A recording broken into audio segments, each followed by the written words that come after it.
I'm going to start you off with a forward roll and how you attack it. I know this is like going backwards, but we'll soon catch up to where I want you to be. Okay, I'm going to play the forward roll off the 3rd string, and I'm just going to play forward to the highest note, right, from the 3rd string. That's why it's called a forward roll, because we're rolling forward from low to high. It starts to make a bit more sense now. The Americans have got these euphemisms for everything, okay? So we're going forward from the 3rd string, via the 2nd, via the 1st, up to the 5th, like this. Anybody want to try that?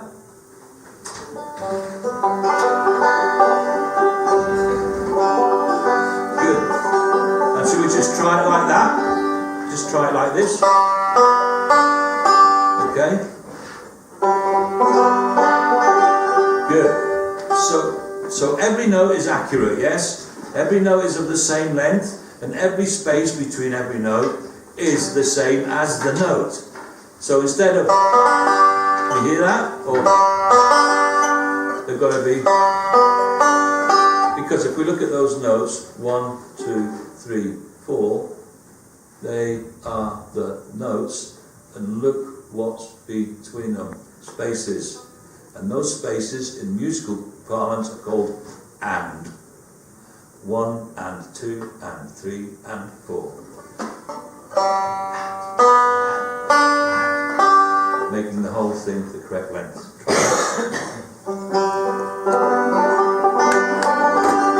Good. Simple enough to do now. And when you're at home, try and get this. Smooth as out. Okay? Try again. Get some volume on that. That's a start. Okay, so that's called the forward roll. What's it called? Forward roll. Shit, experts already. So now we're going to do the backward roll. Anybody guess how that's going to go? Go on, Tony, I dare you. Not quite. Good shot though. Out. We're going to roll in reverse. 5, 1, 2, 3. Yes, okay, with the same authority, look. Good.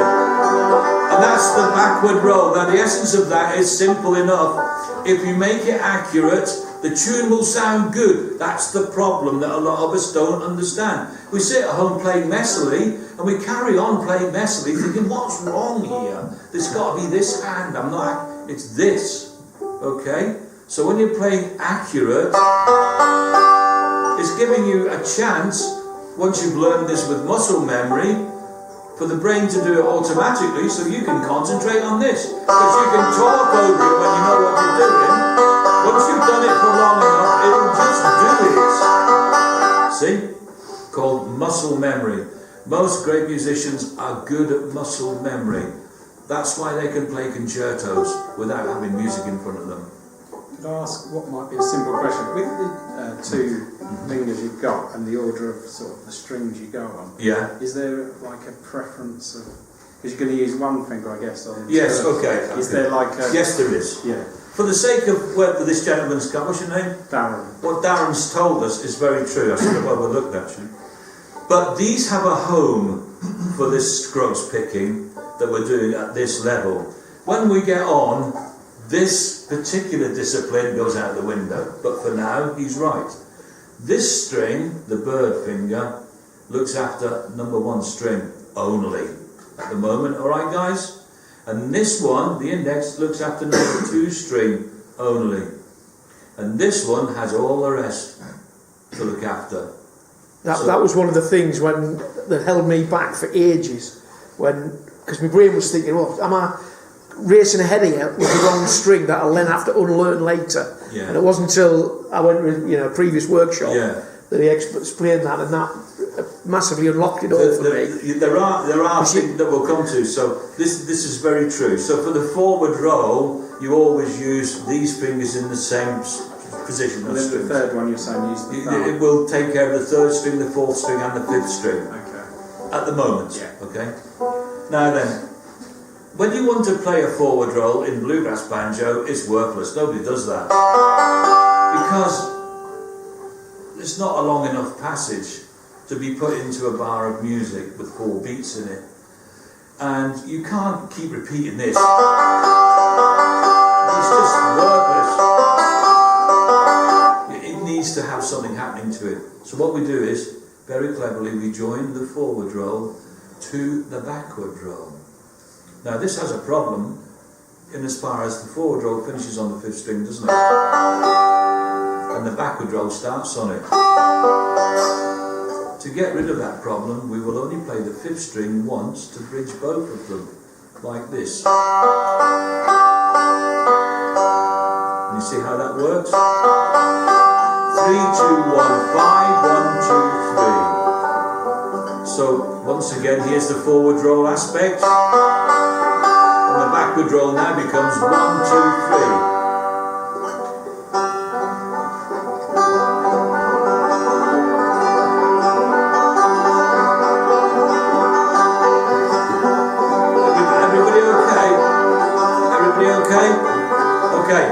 Good. Now we're going to come on to something very important now. So that's what you must do. That's 1 forward backward roll. That is a big gun roll in bluegrass, especially on waltz time, which I'll show you about later. Forward backward roll plays the waltz, believe you me. But we can't play more than one, can we? Anybody know why? Because it finishes on the thumb, look. And where does the next one start? On the thumb. So there's a problem there then, isn't there? 2 thumbs now. So you've got...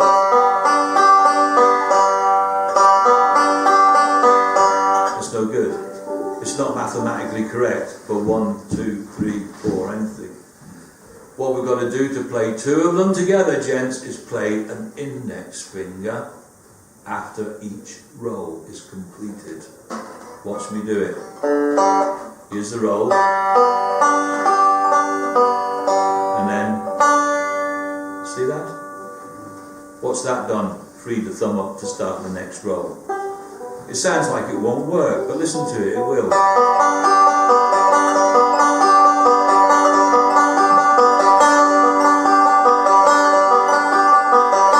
Can you hear it? Now we're all right. 1, 2, 3, 4. 1, 2, 3, 4. Now it works. So that is important. That first string is important. So what I want you to do now is try doing, very slowly, 2 of them. That's all. Just that. Just that.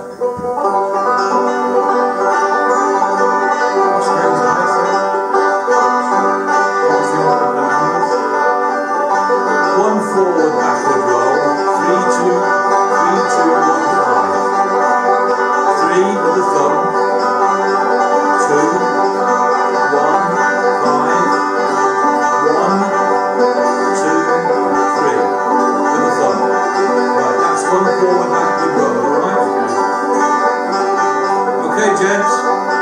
Okay, now, when we come to have our interval, if you come see me, we'll write that down. Yeah. Okay, good. So that's the forward, backward roll.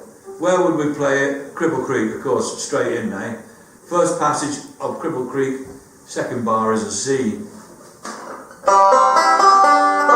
And it's called a split bar because half of it is in C and half of it's in G. But we're using a forward, backward roll, look, even just one. So that's why it's important to get that roll nicely, because when you play Cripple Creek, it's chugga chugga chugga chugga chugga chugga chugga. All just right.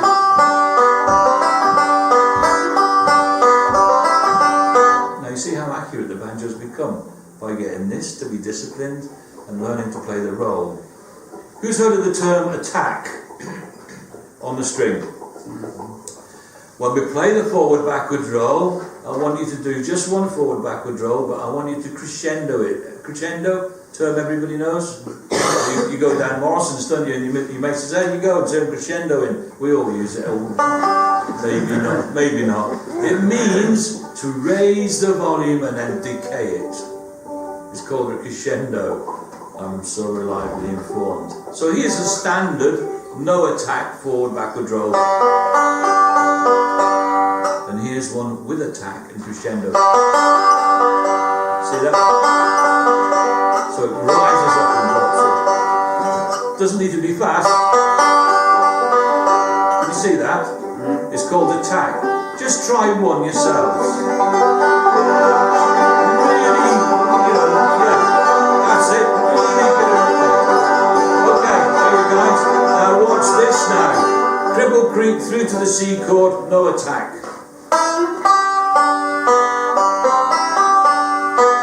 Cribble Creek C chord with the crescendo.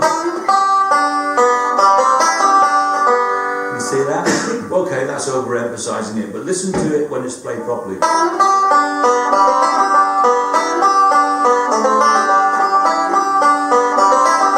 that? Here we go.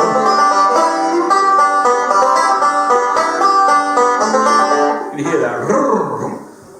That's called attack, and that's what you need to do with your roll patterns. Now, once again, you can see none of this has got anything to do with this hand. See how important this hand is? No. Yeah, it's a big one, isn't it? All the great players play loads of hours at home on this hand. So that's the forward-backward roll. It's one of two rolls. There are millions in Janet Davis's book, but there are only two that I've ever seen played outside for standard Earl Scruggs tunes. The other one is called the alternating thumb pattern. The alternating thumb pattern is your most important weapon ever on the banjo. Predominantly it's the same as a forward roll, 3-2, but then instead of playing 1-5, it changes those last two notes around.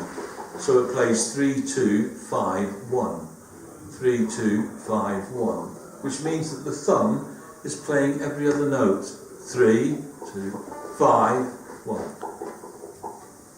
3-2-5-1, like this. 3-2-5-1. And if you look very carefully at that, the thumb is playing every other note, so it's called the alternating thumb.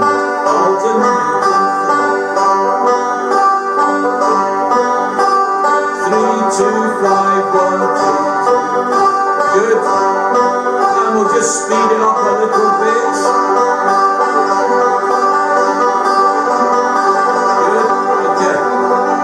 Yeah, that's lovely. That's very good, guys. That's lovely. And that has its own attack built into it. Oh, does it, Joe? Yes, it does, because the thumb is a stronger digit. So that note's going to be louder. You might as well just go. And the other notes are there. And that's natural. It's a natural attack. Whereas with the alternating thumb, with the forward-backward roll, we've got to pull it out. But not with that one. So when you're playing Cribble Creek, which I know you all love and adore so much at home, do you play this part? Yeah? Everybody play that B part? And do you play it like this?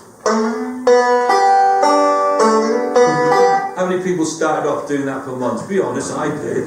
Yeah, we all did. But now look at the beauty of that with this hand. Just look at how you've automatically friggin' tidied that up just by playing this roll properly. What we've got to do is tickle it with a slide. And it'll play all day. Try it.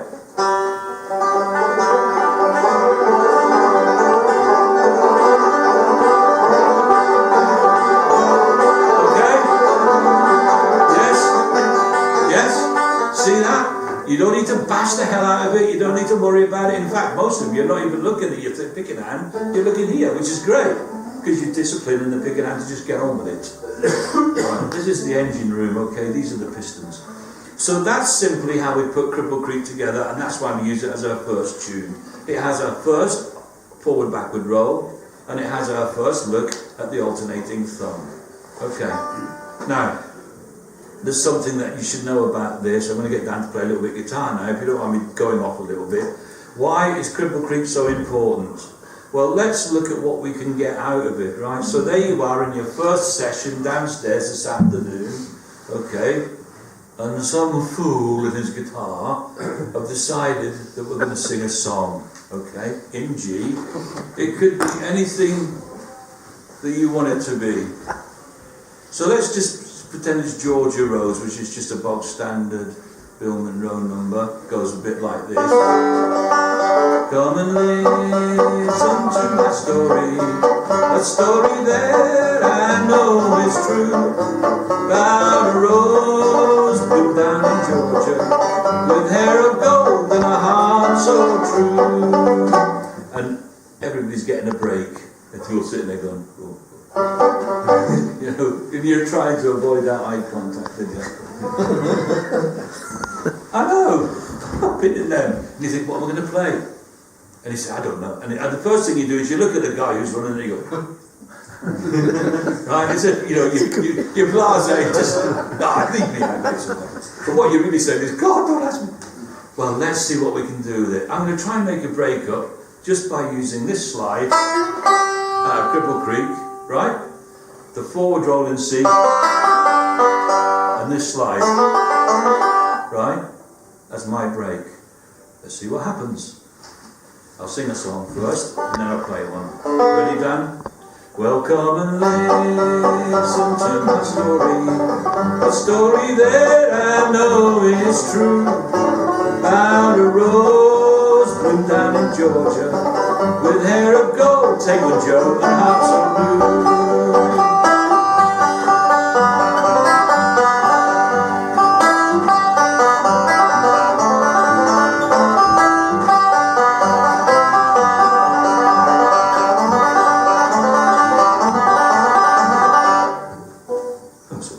It's not a great break, but it came out of Cripple Creek.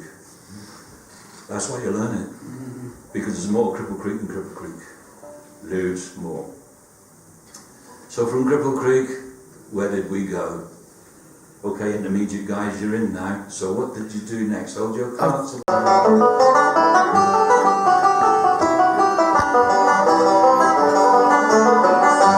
Okay. Well, that's a great thing because that fits right over that song, doesn't it? So you could use Blackberry Blossom to make a break-up. So let's do the same break then, Dan. Come and listen to my story, bit slow. A story that I know is true, about a rose bloomed down in Georgia, with hair of gold. You play the chords, Dan.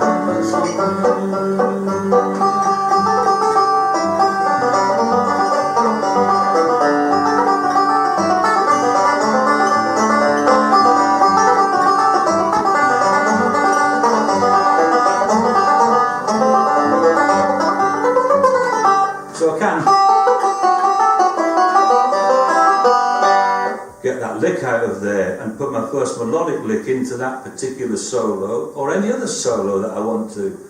Blackberry Blossom is more of a dedicated fiddle tune, so it's hard to do that with that particular song. But there's another one called Banjo in the Hollow, which is a rough melodic version of Cripple Creek.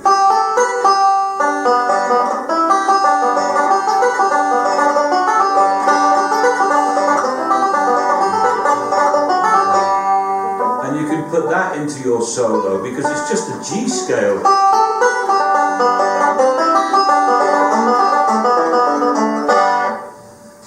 The essence of what I'm trying to lead up to is these tunes that you're learning, don't see them as set in stone, tune only items. Glean the licks out of them that you can. Make your own solo up. So you could go, come and listen to my story. A story that I know is true, about a rose bloomed down in Georgia, with hair of gold and a heart so blue. See what I'm saying? I mean, that's pretty skanky, but that's the essence of it. That's what the big guys do. If you think for 1 minute that Bella and all them guys sit down and say, we're going to write another tune now, it's going to take me 15 years because I've got to learn all these parts. You're wrong, he's already got them in his back pocket. He's just going to get them out and say, well, that's how I put them together for that tune, so I'm going to do that with them and give it another title. Because they become your pieces of ammunition to use forever, your licks. You have them in your back pocket. Some you learn and chuck away, some you learn and use forever. That's what's wrong with this instrument, is that we all have our own set half a dozen licks and we go out and use them. But go home today, or the next time you're practicing at home, think, I'm going to do what that guy said, and I'm going to try and glean some licks out of something. And here's the one that was most important to me, and then we'll probably have a break then. The one that was most important to me was Old Joe Clark, because Old Joe Clark contains nearly every Earl Scruggs lick in it. Unreal. Especially this. Oh, come and listen to the story that I know is true.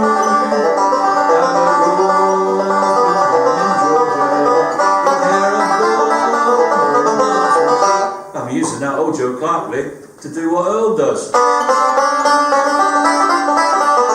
which is just, isn't it? That's Old Joe Clark, am I right? What a great intro.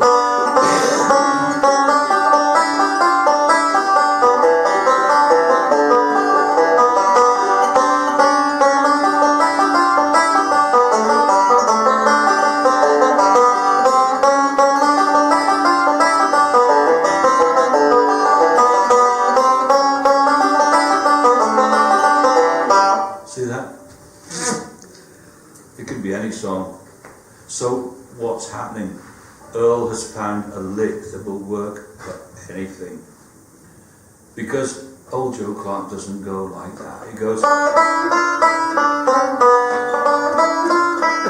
that's how it goes. Ask any fiddler. But Earl Scruggs had nothing he could learn from, so he thought fitted pretty well to get him into the band, other than playing chords at the back. He wanted to be out there. That's why he sat on the porch and did all of this work. The great thing for us is, he also played in the Leicester Flat Band and used the same licks for his songs. Does that make sense? So, moving on to this one. The dreaded Foggy Mountain Breakdown. You can use the same lick. So here we go with the Old Joe Clark lick. Sorry, I played the whole lick.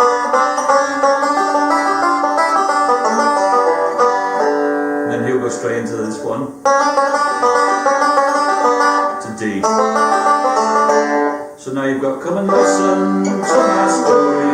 The story that I know is true. And he's doing it like this.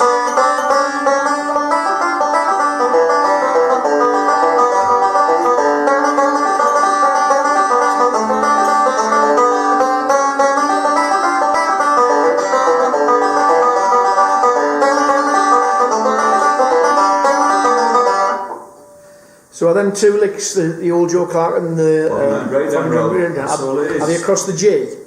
Yes, unless you're chording, everything's G. Right. Must be. All you're doing is playing over the G. Unless you're actually putting a... Of course, you must try and make them fit the chordal passage of the song. Yeah. So, like Sweet Georgia Rose, for example, which we're using as an example for this part of the workshop, it's got a quick C in it. Come and listen to my story. Just a one-note C, throw away. So we have to make room for that. But the Old Joe Clark lick is exactly nearly one bar long, so it's got room. I'm just going on the C. Old Joe Clark. C. See that? And then coming off of that straight into Foggy Mountain. To a D7, forward, backward. Because that's where the song goes. Back to G. Old Joe Clark. And then this one. I've only got time for one lick because it changes now to D. Forward, backward, roll. And then out on the Cripple Creek. This is how solos are built. There's no book written that says, I'm going to teach you to improvise. You can't teach improvisation. That's why it's called improvising. If you go to a jazz club, right, I play very basic saxophone, they'll start off with the head of the tune, right, which is, in the case of Cripple Creek, where the melody lies. Next run through. Wow. Okay, they go off, and then they return to the head to finish it off. Okay, so the basic melody is called the head in jazz parlance, and then for the next 5 minutes, screw around. Okay, bluegrass is the same. Exactly the same. You imagine, guys, before we break for tea, being in a session with 20 banjo players in a circle, some fat twat with a hat on like me. Right, lads, we're going to do Cripple Creek all the way around. And you're number 15 in the circle, and it's just been played 15 times like you do it. You're going to go, oh my God, it's me now, and he's just played it. So you're going to look for something different, at least. So to get yourself into the sort of mindset of something different, try these ideas at home on your own. Doesn't matter if you screw them up. You know, it just doesn't matter. You can do this part.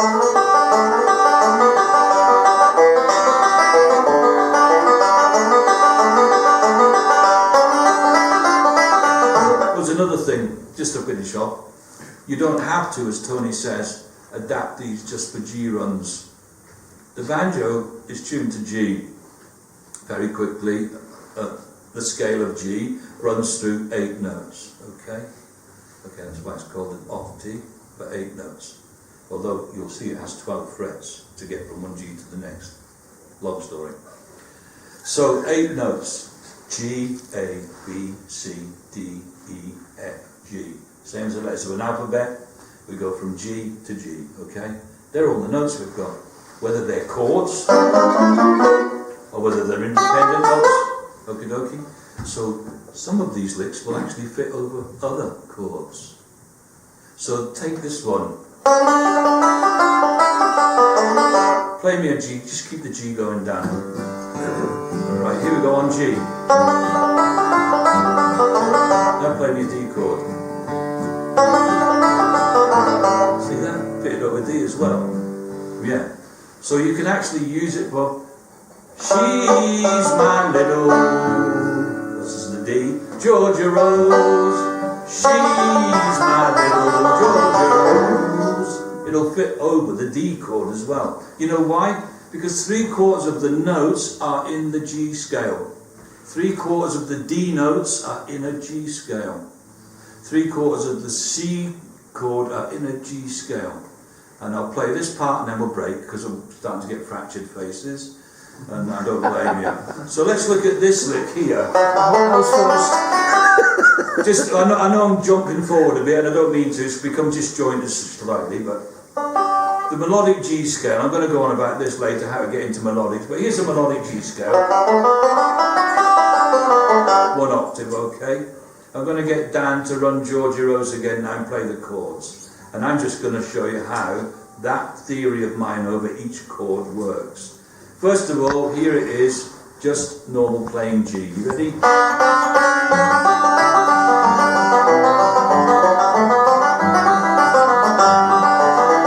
to D, in G again.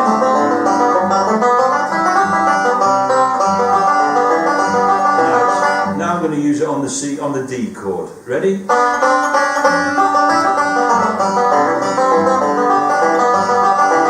Here it comes. See that? And here it is over the whole tune.